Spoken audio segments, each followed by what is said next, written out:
This year, there is going to be a change at U.S. Bank and football stadiums across our country, and it's got a little bit of controversy attached to it. Ian is here to explain the league's new facial recognition technology. Hey, Ian. Hey, Jenna. Well, yeah, there's been a lot of talk about this, what it is and how it'll look like. So I checked in with the company who's actually working with the NFL on this to see what's actually going to happen across the league, including right here in Minnesota.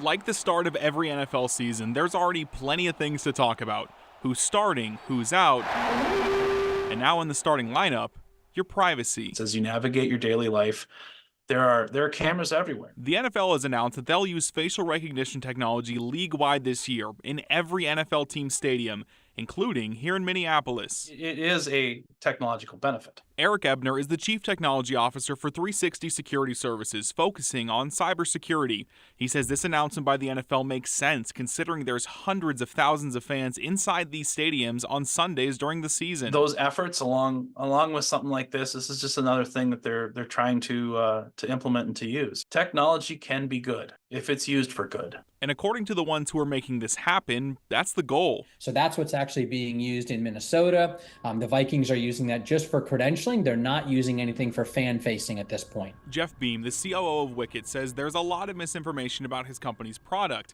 mainly that many think it's for fans. Though there are plenty of teams that are using it that way. Beam says the Cleveland Browns and others are using their facial recognition tech in other areas. In fact, Wicket started with the Browns during the 2020 season, specifically for fans at entry points to not have to get close to show their ID. Something Beam says is likely why people think this league-wide initiative is about fans. I don't know, misuse out there that says we're scanning everybody within the stadium. We are not doing that. It is only at points of entry or at points of purchase for fans who choose to opt into this program. Ticket buyers in other cities can opt in, but there are others, not fans, who have chosen to opt out.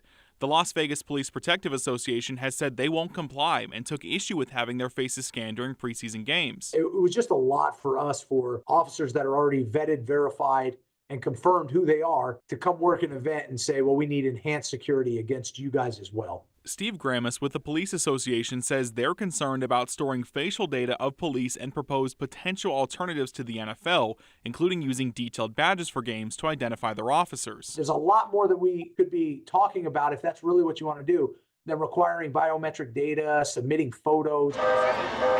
Beam says they're secure and confident in their security, emphasizing that their technology isn't for anything more than that. We are not using surveillance cameras or fan cams or anything like that to match people's faces. That's not what we do, and that's not what our software is capable of doing.